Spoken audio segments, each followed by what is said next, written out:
Друзья, всем привет! И сегодня в подкасте про бизнес мы решили поговорить об HR.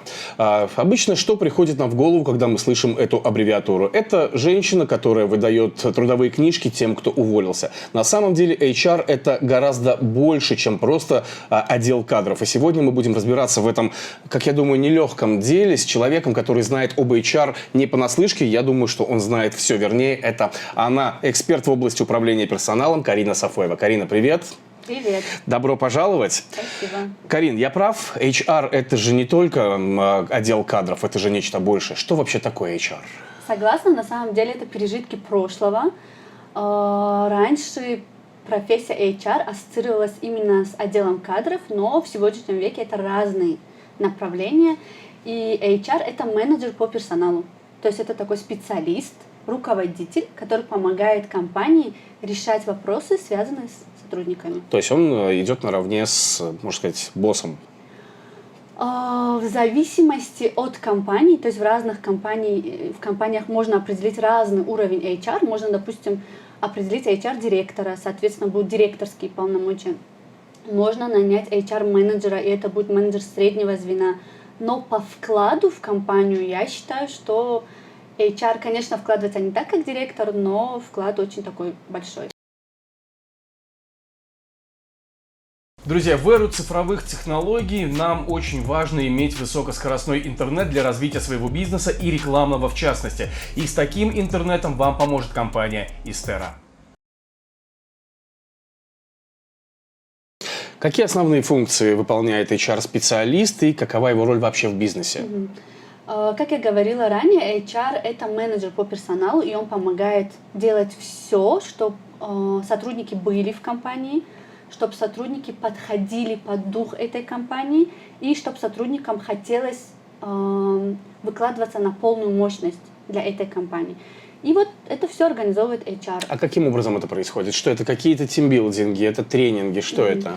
В первую очередь это найм, то есть HR организует процесс найма сотрудников, объявляет о вакансии, определяет, какого рода специалист нужен, какие условия подобрать под этого специалиста, какие условия, точнее, компания может предложить этому потенциальному сотруднику, где его искать, как написать объявление, как отобрать из всех желающих именно того, кто с большой вероятностью со всеми предстоящими задачами справится.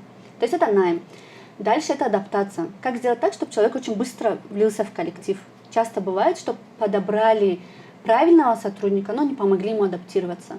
Вот представь, пришел сотрудник на работу, представь, что ты пришел на работу, первые твои рабочие дни, ты хороший профессионал, ты знаешь, что ты должен делать, но тебе не объяснили, кто за что отвечает, где можно попросить аванс, где заварить кофе, где находится уборная, какие есть правила в компании. Сможешь ли ты реализовать свой профессиональный потенциал, вкладываться, выполнять свои какие-то обязанности на полную мощность, если тебе не помогли влиться в коллектив? Это сейчас ты мне вопрос задаешь. Да. Я думаю, да, дело в том, что просто у меня с коммуникацией проблем не возникает.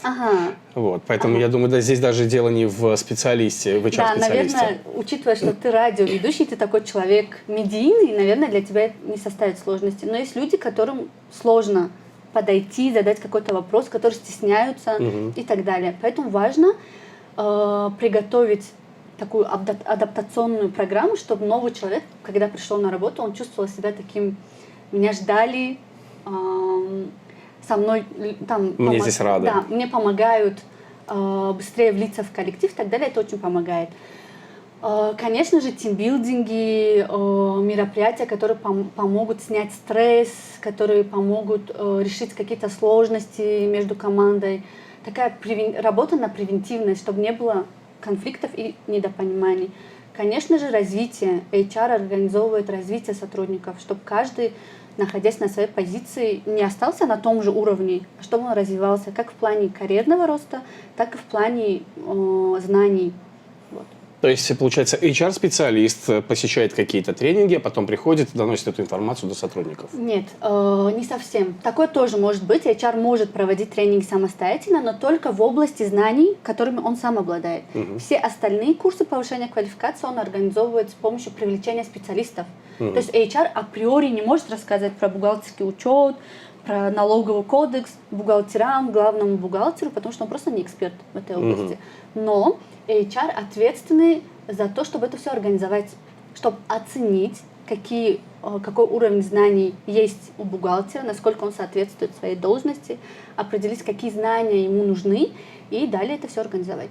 Ну, сейчас это звучит так, как будто из кадровиков сделали HR-специалистов, просто навесив на них еще больше обязанностей. Кадровик – это специалист, который отвечает за делопроизводство. Он отвечает за то, чтобы компания работала по всем правилам Трудового кодекса, чтобы нанимали на работу, чтобы не отказывали в работе по каким-то непонятным причинам, чтобы не увольняли женщин в декрете и так далее. То есть есть определенные правила, которые указаны в нашем Трудовом кодексе. Таким образом, государство оберегает свое население от несправедливости со стороны работодателя. И задача отдела кадров как раз-таки работать по Трудовому кодексу и соблюдать все нормы, которые прописаны в законодательстве. HR же это немножко шире. Да. У HR-специалиста есть полномочия принимать человека на работу или все зависит от компании, в которой он работает? Эти правила обговариваются в компании, то есть в разных компаниях разные правила. Обычно как это происходит? Человек принимается на работу по согласованию HR, то есть должен кандидата одобрить HR и руководитель специалиста. Если говорить о приеме на работу, то это решение в основном принимают два специалиста. Это HR, он оценивает, насколько специалист подходит по команде, корпоративной культуре, насколько он разделяет те ценности, которые есть в компании. И решение принимает потенциальный руководитель этого специалиста. Он оценивает, насколько кандидат разбирается в своих профессиональных будущих обязанностях. И таким образом принимается решение. То есть, а если человек устраивается в HR-службу, то здесь не обязательно советоваться? Нет, советуются с директором. Советуются? Да. Да, но это, то есть, единственное, с кем нужно посоветоваться. Как вообще правильно подобрать HR-специалиста в компанию? Очень хороший вопрос. Учитывая будущие обязанности HR, очень важно, чтобы HR был коммуникабельным, так как в своей работе он сталкивается с большим количеством людей, сотрудниками, коллегами, и он проводит много собеседований, проводит тренинги, поэтому очень важно, чтобы HR имел такие хорошие коммуникативные навыки, как у тебя. Кроме этого, важно, чтобы у HR были лидерские качества, потому что HR – это менеджерская позиция, мы говорим именно сейчас о менеджере, HR-менеджере. Важно, чтобы он имел такие лидерские качества, чтобы он мог хорошо говорить, нести ответственность за принятые решения, не бояться принимать какие-то решения. Это, конечно же, стрессоустойчивость, потому что когда профессия связана с большим уровнем коммуникации, с большим количеством взаимодействия с людьми, важно иметь высокий уровень стрессоустойчивости, потому что происходит выгорание. Чем больше людей в твоем окружении, тем быстрее это происходит. Сложнее, да. Да. Вот, наверное, самые основные качества, на которые нужно обратить внимание, кроме профессиональных компетенций, там, знаний Трудового кодекса и других знаний, очень важно, чтобы эти качества в специалисте были.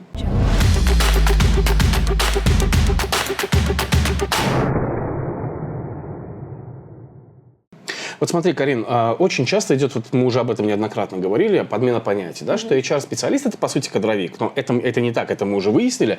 Но, предположим, человек открывает свой бизнес, да, и он говорит, мне нужен бухгалтер в мою контору, мне нужен человек-юрист, мне нужен HR-специалист. И когда он дает объявление о вакансии, приходит, скажем, ты. И ты говоришь, вот я делала вот это, моя зарплата должна быть, условно, там, $1000. Он на тебя с такими округленными глазами. Как? Зачем? Я лучше найму просто кадровика, который будет выполнять всю бумажную работу, и получать за это $200. Что важно знать об HR людям, которые пытаются открыть или открывают бизнес? Когда у тебя небольшая компания, условно у тебя 10 сотрудников, 15 сотрудников, и ты как директор имеешь контакт с каждым, потому что все находятся рядом, многими процессами управляешь ты лично, и поэтому на этот период, в принципе, если ты разбираешься в управлении персоналом, ты можешь обходиться без HR. Многие компании, которые начинают свою деятельность, там, только начинают, они, в принципе, не нанимают HR, и все у них хорошо. Но когда твоя компания разрастается, и у тебя более 30-40 сотрудников, согласись, что у тебя не хватит рук. Конечно. Для того, чтобы обсуждать какие-то процессы. Но когда твоя компания разрастается и количество сотрудников превышает 30-40 специалистов, быть с ними на расстоянии вытянутой руки очень сложно. Чем больше людей, тем больше процессов, тем больше взаимодействия, и, конечно же, твоих сил уже не хватит. В таком случае ты будешь сконцентрирован не на развитии своего бизнеса, чем ты должен заниматься как директор или учредитель. Ты будешь думать о том, увольняется главный бухгалтер, нужно найти замену, там, менеджер по продажам уходит в декрет. И все, о чем ты думаешь и на чем ты сконцентрирован, это на решении каких-то кадровых вопросов, а не на стратегии развития своего бизнеса. HR может эти вопросы взять на себя. То есть он снимает с тебя заботы о сотрудниках. При этом ты можешь тоже принимать участие, но тогда, когда у тебя будет время. Совместно с HR ты разрабатываешь какую-то стратегию, какое-то видение, как ты видишь взаимодействие с сотрудниками, что для тебя важно, в каких процессах ты хочешь лично принимать участие. Дальше HR ведет все эти процессы. Например, я общаюсь с многими предпринимателями, и какая у них, допустим, политика. Есть предприниматели, которые отдают все полномочия HR по найму, обучению, по бюджету на сотрудников, по пересмотрам зарплат и так далее, кроме увольнений. То есть ты можешь, вот ты мой HR, пожалуйста, нанимай на свое усмотрение, смотри там зарплаты в рамках бюджета, устраивай тимбилдинги, какие-то мероприятия. Это кто у нас так делегирует полномочия? Очень многие компании так делают, действительно, да. Но это происходит в случае, когда HR действительно грамотный, обученный, хороший такой специалист. Где его найти? Вот сейчас ты можешь прорекламировать свои курсы. Да, можно на самом деле рассматривать выпускников наших курсов, потому что на нашем курсе все тренера – это действующие эксперты в области HR. Это прям самые лучшие специалисты в Таджикистане в сфере HR. И они передают такие практические знания, не теория и вода, те кейсы, которые актуальны именно в Таджикистане, на примере таджикской ментальности, таджикской культуры. Это очень важно. И, конечно, выпускников наших курсов я считаю, рекомендую рассматривать на позицию HR. Ваши выпускники, они одинаково справятся хорошо в, скажем, телекоммуникационном бизнесе и в бизнесе по производству, не знаю, печенья? Да. То есть абсолютно без разницы? Никакой разницы нету. Самое главное, чтобы HR разбирался в построении процессов, понимал, что все должно быть системно и, конечно же, имел хорошее обучение. То есть это гуманитарий? Не совсем.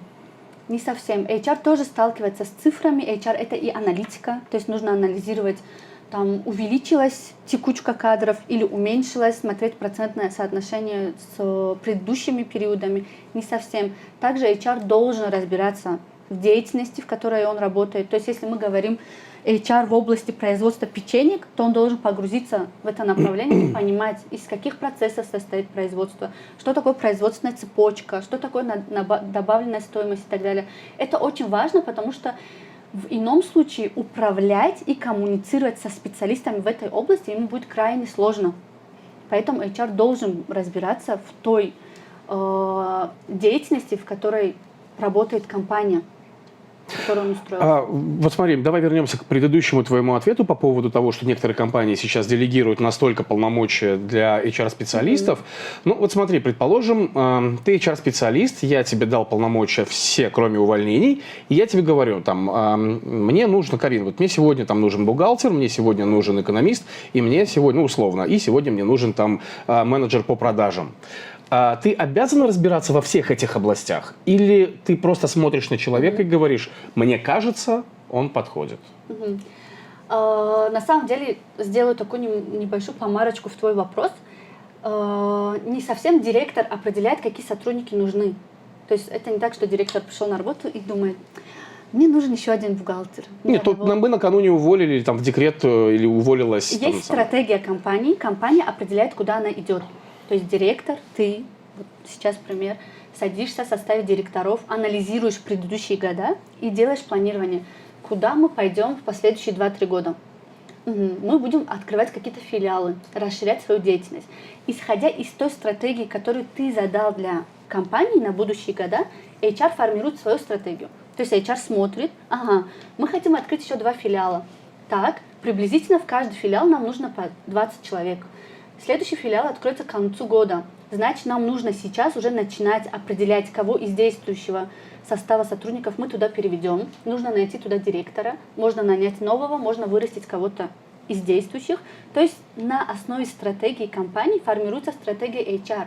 И HR уже заранее знает, какого рода специалисты ему нужны. И отвечая на твой вопрос, HR один дать оценку главному бухгалтеру, кандидату, конечно же, не сможет, если же у него нет за плечами бухгалтерского опыта. Если опыта нет, что делается? Даже если опыт есть, в любом случае это согласовывается с финансовым директором. То есть HR формирует список требований согласования с финансовым директором. То есть он должен знать налоговый кодекс. Пишем. Требование номер 1. Требование номер 2. Так как объем работы большой, обороты большие, нам нужен главный бухгалтер, у которого есть 5 лет опыта. Прописываем. Нам нужен главный бухгалтер, допустим, со знанием 1С.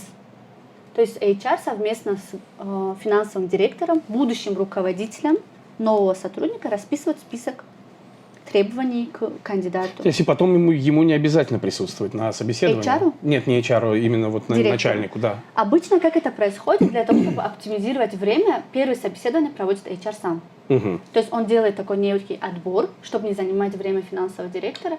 И те, кто прошли, правильно ответили на первые вопросы, дальше приглашается на почти финальное собеседование с финансовым директором. То есть HR делает хороший такой первичный отбор, и дальше еще раз совместно с финансовым директором проводит собеседование. Или же финансовый директор может провести собеседование один. Отдельно.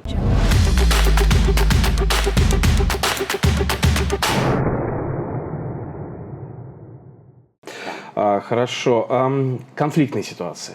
От них никуда не деться в любой компании. Они происходят, как бы мы ни пытались их решать. Но если доходит до конфликта, кто разруливает эти ситуации? HR-специалист? Да, одна из задач HR-специалиста, то есть мы говорили про тимбилдинг и для чего они нужны, для того, чтобы коллектив был дружнее, чтобы они легче могли решать какие-то рабочие вопросы, чтобы таких конфликтогенов было меньше. И, то есть зона ответственности HR – это профилактика конфликтов и их решение в том числе. Иногда HR может это делать не один, совместно с руководителем сотрудника или директором компании. Что я хотела еще сказать по поводу конфликтов. Это очень хороший показатель, где в компании горит, где болит.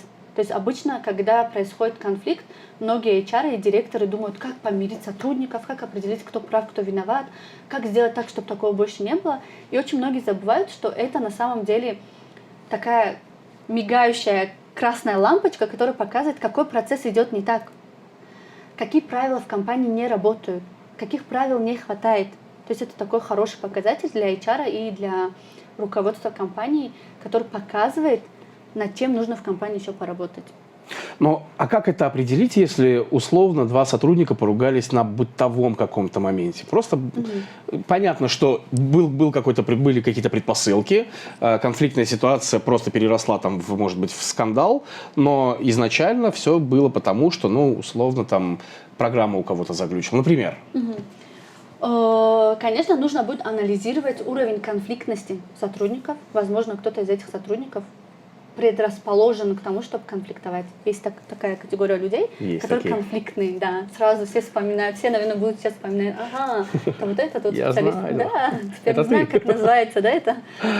Нужно, конечно же, определить, возможно, если часто такие ситуации происходят, возможно, в компании есть конфликтные сотрудники, которые являются зачинщиками или провокаторами конфликтов. Кроме этого, нужно определить, возможно, уровень выгорания у сотрудников очень высокий, они просто устали и срываются на каждом шагу. То есть нужно провести такой хороший анализ. Также хорошо разобраться в причине конфликта. Возможно, это какой-то процесс, который выстроен не так комфортно для пользователя. И, соответственно, возникают такие эмоциональные реакции. Допустим, часто происходит так, что мы берем деньги из кассы для того, чтобы определить, сделать какой-то расход на какую-то деятельность, и после этого нужно сдавать финансовый отчет о том, как и куда ты потратил деньги. Знакомо? Конечно. Знакомо. Когда финансисты формируют таблицу отчетности и процесс взятия денег, расходования денег и отчетности денег, они же в основном, к сожалению, только думают о том, что в каком образе мне будет легче принять отчет от сотрудника, чтобы с наименьшими затратами внедрить его в свой отчет. Угу. Часто финансисты не думают о том, как было бы проще сотруднику тоже заполнить этот отчет. То есть все думают только о себе в этот момент. Это такое качество людей. Это эгоистическая история просто. Мне кажется, это естественно, если честно. И таким образом человек, который не является финансистом, сталкивается с какой-то непонятно сложной таблицей. Первый раз он ее заполняет, тратит очень много времени. Второй раз он ее заполняет, остается после работы, вспоминает, как он ее заполнял первый раз. В третий раз, когда он был и так не в настроении, он не выспался, не в настроении, еще и этот отчет, который сложный, конечно же, здесь может произойти какой-то конфликт. И тут на самом деле вопрос не только в том, что сотрудник был уставший, вопрос в том, что изначально эта таблица была слишком сложная для человека, который не из мира финансов. То есть и вот эта таблица является конфликтогеном, тем, что спровоцировал какой-то конфликт. Проведи нам тренинг, пожалуйста, для наших сотрудников. По конфликтам? Не по конфликтам, а о том, что нужно быть менее эгоистичным в плане заполнения каких-то таблиц. Хорошо. Карин, очень часто HR-специалисты употребляют такое слово «геймификация». Часто. От тебя я слышал часто. Что это такое? Геймификация – это такой процесс, который помогает рутинную работу превратить во что-то завлекающее, интересное, новое. Опять же, вспомним ситуацию или представим какую-то ситуацию, отдел продаж. У них есть планы по продажам, каждый месяц им определяют новые какие-то планки, они делают продажи, зарабатывают деньги, получают свои какие-то бонусы. Какие бы ни были бы высокие бонусы за выполнение плана продаж, согласись, через пару месяцев это уже становится таким обыденным, да. Такое слово «бытовуха». Все одно и то же, однообразно, и это не особо тебя уже зажигает. Изо дня в день, прям день сурка. Что делает геймификация? Ты внедряешь в этот процесс элемент игры. Допустим, если говорить о примере именно с отделом продаж, можно представить, что наши менеджеры по продажам участники «Звездных войн». Они вот эти джедаи с этими мечами, а план продаж — это вот темная сторона, которую нужно победить. Таким образом, в офисе у нас есть стена, где мы ее разрисовали или повесили экран, где мы определили, кто на черной стороне, это план продаж, на белой стороне наши джедаи, которые борются за выполнение плана продаж, и там в виде игры, показателей. То есть это начинается такая игра, и тебе уже кажется, что ты на самом деле не зарабатываешь деньги, не выполняешь план продаж, а борешься за мир, за справедливость, ты борешься с чем-то плохим. И таким образом происходит второе дыхание, новое дыхание, и тебе хочется на самом деле осуществить поставленный ранее такой неинтересный план с новыми силами, с такой конкурентной, здоровой позицией. Вот. Насколько это эффективно срабатывает? Конечно, превращать всю работу в геймификацию, ходить в этих костюмах Дартов, Вейдеров и так далее, это, конечно, будет не актуально. Делать это один раз в год, это очень будет эффективно, потому что люди перезагружаются, они очень долго вспоминают, начинают делать публикации в социальных сетях, ставить себе какие-то новые планы, новые цели. Это очень хорошо вдохновляет и мотивирует. Потому что что-то необычное пришло в их жизнь. Это здорово.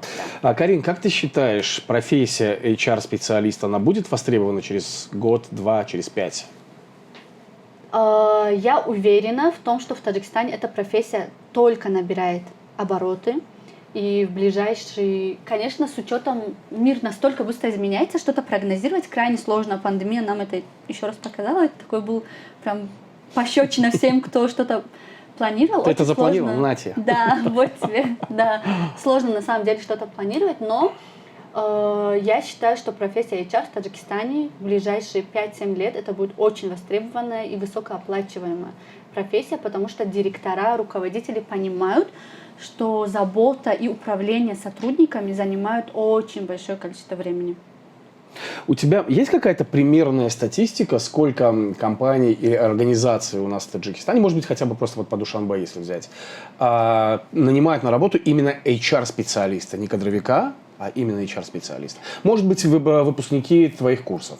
На самом деле привести статистические данные я пока не могу, но это хорошая для меня пища для размышлений. Я обязательно погружусь в этот вопрос. Уже не первый раз сталкиваюсь с таким вопросом.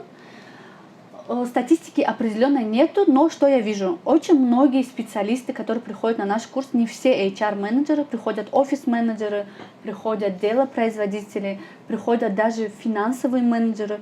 Очень многие после того, как они закончили курс, через месяц, через 40 дней, они обращаются с тем, что Карина, мне на работе предложили позицию HR-специалиста. Помнишь там такой-то модуль? Можешь там со мной обсудить вот такой-то момент? У меня есть такая-то идея, как мне лучше это внедрить? О чем это говорит? О том, что на самом деле это очень востребованная профессия. И многие директора пока еще не до конца ее понимают. Поэтому не во всех компаниях сейчас HR есть. Во всех есть делопроизводители или те, кто отвечают за делопроизводство, но не во всех есть HR. Я сейчас хочу обратить пристальное внимание бизнесменов, которые хотят развивать и масштабировать свой бизнес. Обратите внимание на позицию HR-специалиста. Можете обратиться к Карине. Я думаю, Карина всегда готова ответить на любые ваши вопросы. И я думаю, что вам это в развитии бизнеса очень пригодится. Карин, у нас есть рубрика, она называется «Ни в коем случае». Чего ни в коем случае нельзя делать в управлении персоналом? Обманывать и давать сложные обещания. Что такое сложное обещание? Ложные обещания. Ложное обещание. Да. Ясно. Хорошо. Карин, спасибо тебе большое за то, что пришла. Очень интересная беседа у нас получилась. Я думаю, что очень многие люди, которые владеют бизнесом, заинтересовались этой позицией HR-специалиста для того, чтобы в их компании были такие замечательные люди. Спасибо, Карина. Друзья, напоминаю, что у меня в гостях была эксперт в области управления персоналом Карина Сафоева. Пока.